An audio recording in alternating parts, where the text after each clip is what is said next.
Surabaya, menjadi kota metropolitan telah menjadi pusat berbagai aktivitas ekonomi, budaya, dan pendidikan.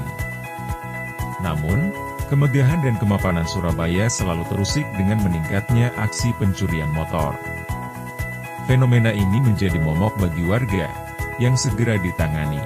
Saya melihat gini Mas, Surabaya sebagai kota besar, ya kan, itu kan selalu mengalami perubahan-perubahan, ya kan, sehingga kota besar seperti Surabaya itu akan menjadi seksi, ya kan, untuk mendatangkan setiap orang mengadu nasib di Surabaya. Kan.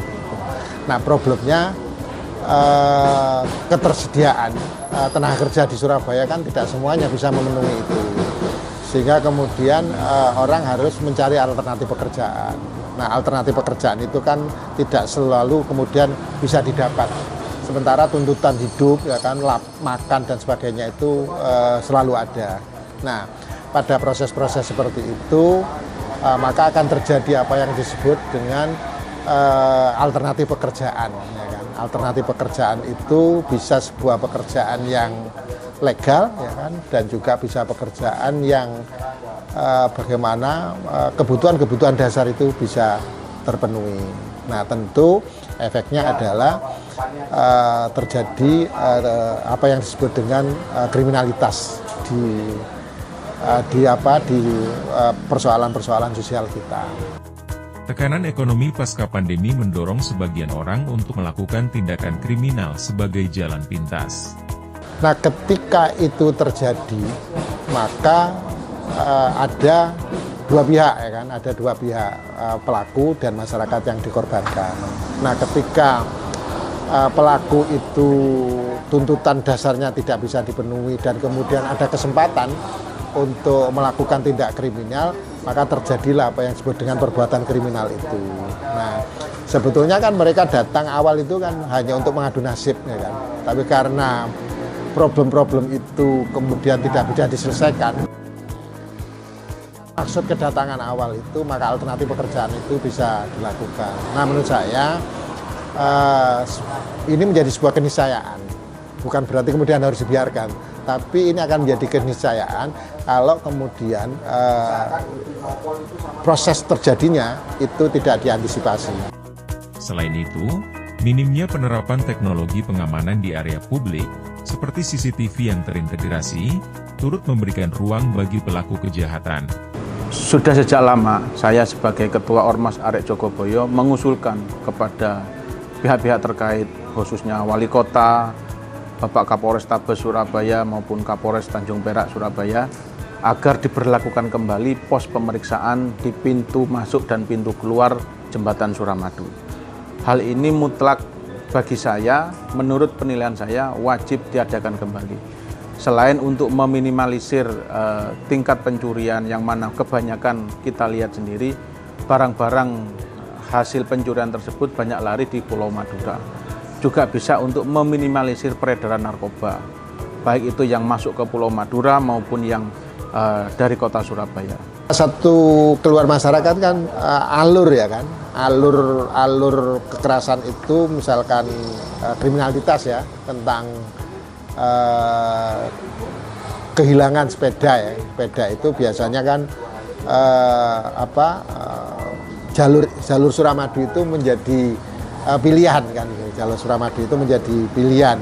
Nah, sehingga menurut saya apalagi kondisi jalur Suramadu sekarang ini kan sangat bebas, ya kan, sehingga menurut saya jalur yang bebas itu akan memotivasi, ya kan, mendorong orang yang kalau dia berbuat kriminal misalkan, ya, maka jalur bebas itu yang dirasa aman, yang bisa dilewati. Nah, menurut saya usulan beberapa kelompok masyarakat bahwa dibutuhkan penjagaan di sana, saya kira itu menjadi bagian dari upaya menekan terjadinya tindak kriminalitas. Nah, persoalannya kemudian kalau itu dilakukan pencegahan, siapa yang akan mencegah, kemudian biayanya dari mana, yang saya pikir itu harus dipikirkan, ya kan, oleh pemerintah, sehingga proses pengamanannya bisa terjadi dan kemudian masyarakat juga merasa aman. Saya kira itu juga akan menciptakan pekerjaan baru bagi orang-orang yang bisa dilibatkan dalam proses pencegahan itu. Dari sisi penegakan hukum, Rendahnya tingkat pengungkapan kasus pencurian motor juga menjadi faktor utama. Banyak kasus yang tidak terselesaikan, sehingga pelaku merasa bebas untuk mengulangi kejahatan. Hukuman yang ringan atau tidak konsisten bagi pelaku juga memperburuk situasi ini. Siapapun boleh mengemukakan pendapatnya. Tetapi ini adalah saran dari saya sendiri, selaku Ketua Umum Ormas Arek Jogoboyo dan juga mewakili warga Kota Surabaya. Hal ini mutlak kita perlukan, hal ini mutlak kita butuhkan. Sebagai apa? Sebagai bentuk ikhtiar menekan angka kriminalitas. Kita tidak mengatakan dengan adanya pos penyekatan ini akan ada pengecualian terhadap suku atau akan ada diskriminasi dan lain sebagainya. Tetapi kalau kita berpikir panjang, secara global, penyekatan ini wajib atau mutlak dibutuhkan di pintu. Selain untuk meminimalisir angka kriminalitas yang ada di Kota Surabaya dengan banyaknya barang-barang hasil curian itu yang lari ke Pulau Madura, kita juga ingin menjaga Kota Surabaya. Bukan hanya Surabaya yang dijaganya, tetapi juga nama besar Pulau Madura juga kita jaga. Itu loh. Madura yang dulu banyak ulamanya, itu loh. Sekarang ini terkotori dengan oknum-oknum yang membawa barang-barang merugikan itu seperti itu ke Madura, gitu loh. Seperti barang-barang hasil pencurian, barang-barang hasil perampokan, bahkan yang paling fatal sendiri adalah barang-barang yang sangat merusak generasi muda adalah narkoba. Fenomena ini berdampak luas pada rasa tidak aman masyarakat. Ketakutan untuk meninggalkan kendaraan di tempat umum atau bahkan di rumah sendiri. Selain kerugian material, perasaan was-was ini dapat merusak kualitas hidup. Nah, ada banyak hal lah saya kira untuk melakukan antisipasinya. Pertama, misalkan pemerintah hadir untuk menciptakan apa yang disebut dengan lapangan pekerjaan. Ya kan? Nah, bentuknya lapangan pekerjaan itu seperti apa? Saya kira banyak pilihan kan. Di Kota Surabaya misalkan saya ambil contoh, ada yang namanya proses kesempatan kerja padat karya, seperti itu. Nah, kalau itu di-share, diberi kesempatan seluas-luasnya kepada masyarakat, saya kira kalau kebutuhan dasarnya bisa terpenuhi, maka tindak kriminalnya bisa ditekan kan begitu. Tapi apakah kemudian pemerintah Kota Surabaya bisa memenuhi semua? Saya kira juga harus disadari pemerintah kota punya keterbatasan. Nah, ketika punya keterbatasan, apa yang harus dilakukan? Melibatkan publik ya kan di sini. Publik itu bisa kelompok usaha yang ada di Surabaya untuk membantu ya kan, menekani dengan memberikan kesempatan bekerja atau pencegahan ya kan berupa pengamanan ya kan terhadap ruang-ruang yang bisa menyebabkan terjadinya perilaku kriminal itu. Sehingga menurut saya harus diakui pemerintah kota tidak bisa bekerja sendiri. Pemerintah kota harus duduk bersama, melibatkan semua pihak untuk bisa bersama-sama menekan apa yang disebut dengan kriminalitas tadi. Ketika CCTV sudah terpasang, apakah ada jaminan ketika barang itu tidak dicuri? Taruhlah satu botol ini, saya taruh di sini, CCTV dipasang. Apakah nanti ketika barang ini hilang bisa diketemukan? Kita tidak mengecilkan fungsi aparat penegak hukum, tetapi kalau tidak diimbangi dengan kesadaran masyarakat untuk menjaga ketertiban dan keamanan di kampungnya, di wilayah masing-masing, sangat mustahil atau sangat mubadir dipasangnya CCTV. Jangan cuma satu CCTV, pasang semua CCTV di daerah-daerah itu. Tetapi kalau tidak diimbangi dengan kesadaran masyarakat untuk nomor satu, memberikan kunci tambahan untuk motor-motor atau mobilnya untuk kendaraannya, kasih kunci tambahan. Nomor dua yang lebih penting adalah membangun masyarakat untuk sadar Kamtibmas. Jadi seperti itu. Kalau masyarakat sadar Kamtibmas, secara otomatis sudah mulai meminimalisir angka pencurian dari utamanya, dari pokoknya.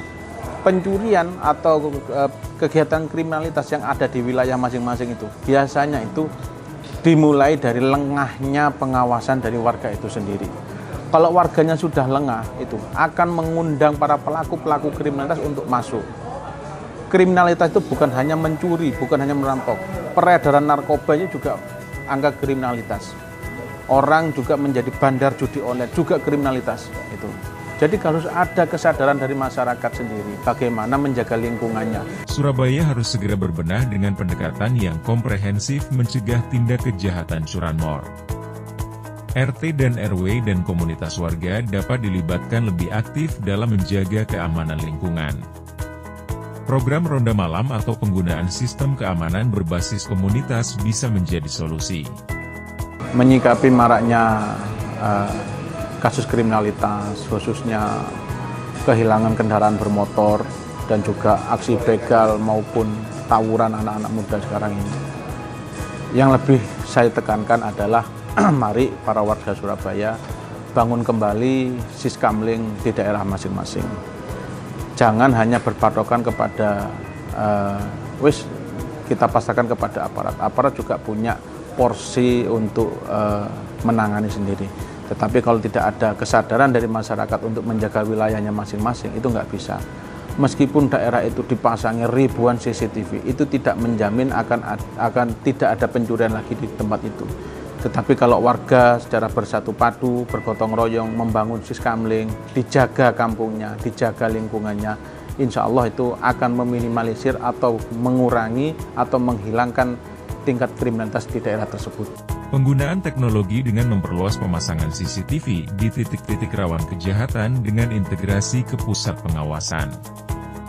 Teknologi seperti sistem alarm pada kendaraan atau GPS tracker juga bisa melacak keberadaan motor yang hilang.